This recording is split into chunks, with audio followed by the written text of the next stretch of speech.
Hello friends, स्वागत है आप सभी का हमारे यूट्यूब चैनल मास्टर अकेडमी भजलपुर। कैसे हैं आप लोग? आई होप कि आप लोग अच्छे होंगे, ठीक होंगे, स्वस्थ होंगे और अपने एग्जाम की तैयारी अच्छे ढंग से कर रहे होंगे। तो आज हम फिजिक्स के मोस्ट इम्पॉर्टेंट कंसेप्ट के बारे में सीखने वाले हैं। देखिए, आपके सामने लिखा हुआ है, एक समान वैद्युत क्षेत्र में रखे हुए वैद्युत ध्रुव आघूर्ण पर बल U कैसे ज्ञात करते हैं, आइए इस वीडियो के माध्यम से हम देखने वाले हैं। ठीक है, देखिए क्या है, एक समान वैद्युत क्षेत्र ई हम ड्रा कर लेते हैं। ठीक है, और इस पर मान लीजिए पॉइंट ए पर प्लस क्यू चार्ज और पॉइंट बी पर आपका माइनस क्यू चार्ज रखा हुआ है। ठीक है, और इनके बीच की जो दूरी है, मान लेंगे क्या है, बीच की दूरी 2l। ठीक है, इनके बीच की दूरी क्या मान लेंगे, 2l है। ठीक है, तो देखिए प्लस क्यू आवेश के कारण वैद्युत क्षेत्र में लगने वाला फोर्स, ठीक है, इसके दिशा में लगने वाला फोर्स क्या है, F equal to Q E है। ठीक है, और माइनस क्यू के आवेश के कारण लगने वाला बल क्या है, इन क्या होगा, वैद्युत क्षेत्र के विपरीत कौन सा बल लगेगा, F equal to Q E. ठीक है, क्यू ई। अब देखिए क्या करेंगे, हम वैद्युत ध्रुव और इलेक्ट्रिक फील्ड के बीच मान लेंगे कि थीटा कोण बन रहा है। ठीक है, इनके बीच कौन कोण बन रहा है, थीटा कोण बन रहा है। तो यहां से हम क्या करेंगे कि देखिए, यदि किसी भी वैद्युत ध्रुव आघूर्ण पर यदि हम बल युग्म निकालते हैं, कोई भी यदि इलेक्ट्रिक फील्ड, समान इलेक्ट्रिक फील्ड में कोई वैद्युत ध्रुव आघूर्ण रखा हुआ है, तो उनके बीच लगने वाले लंबवत दूरी जो है, ठीक है, उस इकाई को हम कंसीडर करते हैं। ठीक है, तो देखिए दो बलों के मध्य लंबवत दूरी कौन सा है, दो देखिए एफ इक्वल टू क्यू है और माइनस क्यू के कारण एफ इक्वल टू क्यू है। ठीक है, तो दो बलों के मध्य लंबवत दूरी कौन सा होगा हमारा, इसको दे देते हैं पॉइंट सी। ठीक है, मान लीजिए यह बिंदु सी है। ठीक, अब देखिए ए और सी के बीच की दूरी क्या होगा। ठीक है, तो हम ऐसे निकाल नहीं सकेंगे, अब इसके लिए कंपोनेंट्स हमको निकालना पड़ेगा, जिसको कहते हैं घटक। तो देखिए आपका यह क्या है, 2l है। तो देखिए एक्स अक्ष की दिशा में, एक्स अक्ष की दिशा में आपका क्या होता है, थीटा से लगा कोण लिखा जाता है 2l cos थीटा। ठीक है, और थीटा के विपरीत क्या हो जाएगा, यह वाई डायरेक्शन में। ठीक है, 2l sin थीटा। ये आपको समझ में आया, थीटा से लगा कोण 2l cos थीटा और थीटा से छूटा हुआ कोण, ठीक है, क्या हो जाएगा आपका 2l sin थीटा हो जाएगा। ठीक है, तो यह लंबवत दूरी क्या हो गई, ए और सी हमारा क्या होगा, लंबवत दूरी है। ठीक है, तो देखिए क्या करेंगे, इसको हम टाउ से डिनोट करते हैं। ठीक है, बल आघूर्ण को हम टाउ से डिनोट करते हैं। तो देखिए क्या हो जाएगा, बल गुणे दो बलों के मध्य। ठीक है, यहाँ पर लिख लेंगे दो बलों के मध्य लंबवत दूरी।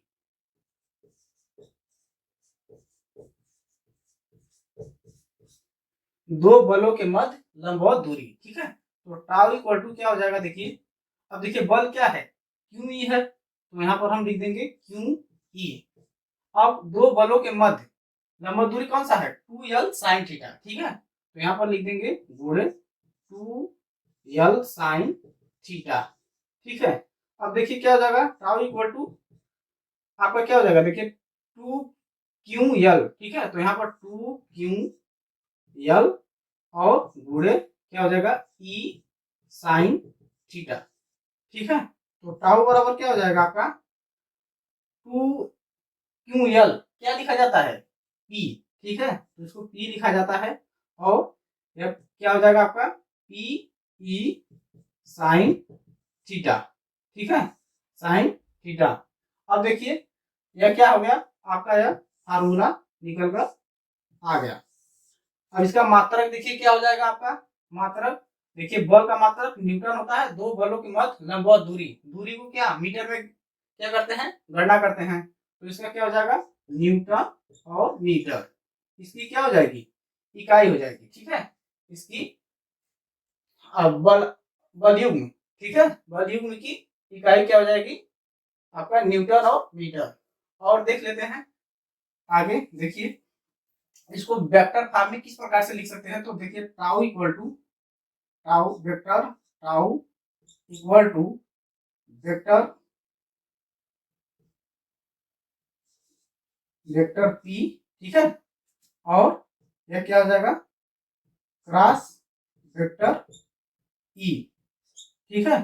वेक्टर पी और क्रॉस वेक्टर क्या है ई। तो इसको यदि आप लिखेंगे तो क्या हो जाएगा पीई साइन थीटा, ठीक है। PE sine theta, cross product पर क्या आता है साइन थीटा, डॉट प्रोडक्ट पर क्या आता है कॉस थीटा, ठीक है। आपका यह हो गया सदिशीय रूप, ठीक है। इसको लिखेंगे सदिश सदिश रूप, सदिश फॉर्म, ठीक है, या वेक्टर फॉर्म, या वेक्टर रूप, ठीक है। सदिश रूप या वेक्टर रूप। अब देखिए इतना आप नोट कर लीजिए पहले।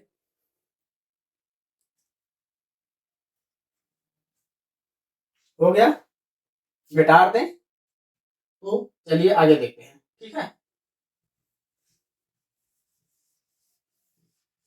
अब देखिए आगे क्या होगा आपका।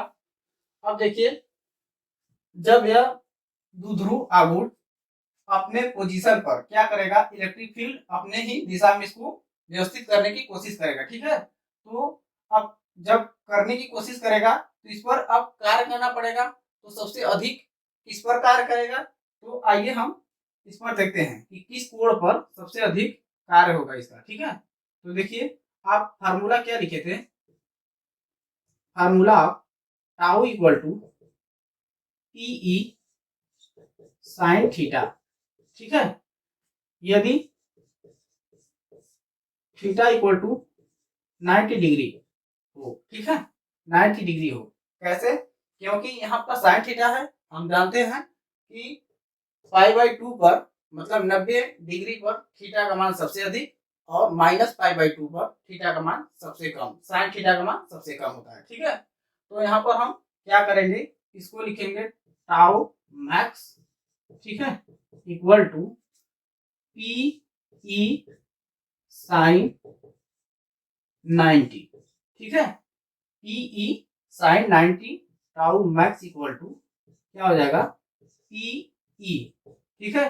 और ई के फॉर्म में निकाल देंगे तो पी बराबर हो जाएगा ई अपान टाउ मैक्स, ठीक है। ई आपका क्या है वैद्युत द्विध्रुव आघूर्ण है, ठीक है। तो आपको यह समझ में आ गया होगा कॉन्सेप्ट, ठीक है। तो कैसा लगा हमारा वीडियो, अच्छा लगा हो तो चैनल को सब्सक्राइब करिए और वीडियो को लाइक करिए, जिससे सभी वीडियो का नोटिफिकेशन आप तक मिलता रहेगा, ठीक है। तो पढ़ते रहिए और अच्छे ढंग से अपना तैयारी करते रहिए। धन्यवाद दोस्तों।